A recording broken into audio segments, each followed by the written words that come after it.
Saya Imanina Ilhami akan menjelaskan tentang tata krama. Setiap manusia akan selalu berinteraksi satu sama lain. Salah satu bentuk interaksi ini adalah dengan berbicara atau berkomunikasi.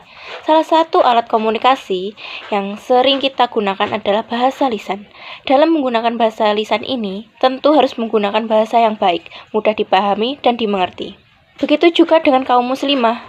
Seorang muslimah harus menggunakan tata krama dan tutur kata yang baik. Jangan sampai bahasa lisan yang disampaikan menyakiti orang lain, ketus, nyelekit, dan menimbulkan permusuhan. Akhlak yang baik akan mengeluarkan bahasa yang baik. Rasulullah SAW telah mencontohkan kepada kita betapa lembut dan santunnya perkataan beliau, sehingga masing-masing lawan bicaranya merasa dia yang paling dimuliakan. Rasulullah SAW.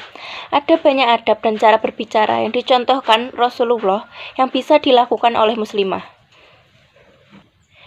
Disarikan dari berbagai sumber, berikut beberapa adab atau cara berbicara muslimah sesuai tuntunan Rasulullah SAW.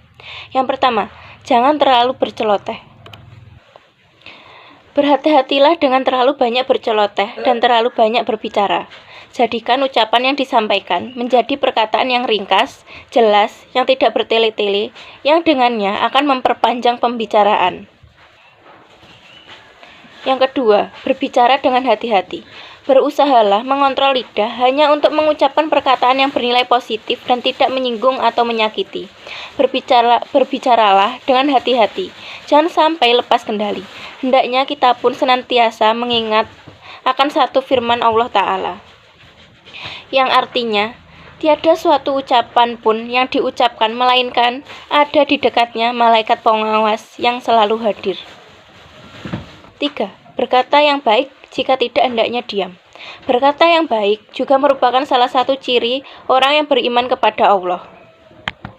Sekiranya tidak mampu untuk berbicara yang baik atau merasa bibir ini gatal manakala mendengar orang bergosip, maka sebaiknya menjauhlah dari hal-hal tersebut. Jangan turut mendengarkan yang akan memancing untuk turut serta. Yang keempat, tidak mencela. Rasulullah SAW bersabda, bukanlah seorang mukmin tidak suka mencela, melaknat, dan berkata-kata keji. Yang kelima, menghindari dusta. Tanda-tanda munafik itu ada 3. Jika ia bicara, berdusta. Jika ia berjanji, mengingkari. Dan jika diberi amanah, ia khianat. Ingatlah bahwa Rasulullah SAW telah memberikan jaminan surga bagi mereka yang senantiasa menghindari dusta. Hal ini tertuang dalam salah satu hadisnya yang artinya, aku jamin rumah di dasar surga bagi yang menghindari berdebat sekalipun ia benar. Dan aku jamin rumah di tengah surga bagi yang menghindari dusta walaupun dalam bercanda. Dan aku jamin rumah di puncak surga bagi yang baik akhlaknya. Yang keenam, menghindari ghibah dan panggilan yang buruk. Dalam sebuah hadis, Rasulullah SAW bersabda, ghibah ialah engkau menceritakan saudaramu tentang sesuatu yang ia benci. Si penanya kembali bertanya, wahai Rasulullah, bagaimanakah pendapatmu bila apa yang diceritakan itu benar ada padanya? Rasulullah SAW menjawab, kalau memang benar itu padanya, itu ghibah namanya. Jika tidak benar, berarti engkau telah berbuat buhtan, mengada-ngada. 7. Tidak memotong maupun memonopoli pembicaraan. Memotong pembicaraan orang lain di saat berbicara bisa membuat orang tersinggung. Selain itu, dengan memotong pembicaraan orang lain, apa yang disampaikan orang lain belum tentu tersampaikan dengan baik apa yang dimaksud. Berilah kesempatan lawan bicara Anda untuk menyelesaikan pembicaraan yang ingin dia sampaikan. Memonopoli pembicaraan berarti ingin menguasai pembicaraan tanpa memperpedulikan orang lain. Secara alami, pembicaraan akan didominasi oleh satu orang jika memang apa yang disampaikannya berbobot dan ia punya kompeten, keahlian terhadap topik yang sedang dibicarakan. Jika Anda tidak kompeten terhadap apa yang dibicarakan, jangan berusaha untuk mendominasi pembicaraan. Hal ini akan membuat psikologi komunikasi Anda menjadi buruk. Yang kedelapan, menjauhi debat kusir.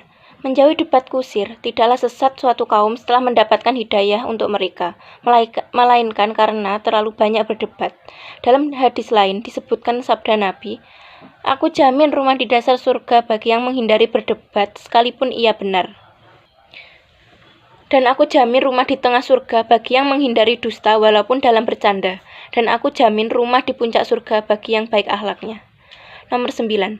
Merasa kagum pada diri sendiri.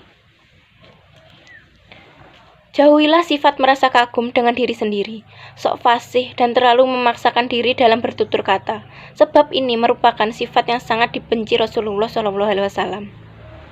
Nomor 10. Menjaga suara. Muslimah harus menjaga suara yang dikeluarkannya. Rasulullah SAW juga telah bersabda, wanita itu adalah aurat. Apabila ia keluar rumah, maka syaitan menghias-hiasinya. Karena itu, sebagai muslimah harus menjaga suara saat berbicara dalam batas kewajaran, bukan sengaja dibikin mendesah-desah, mendayu-dayu atau merayu. Sekian dari saya, kurang lebihnya mohon maaf. Wassalamualaikum warahmatullahi wabarakatuh.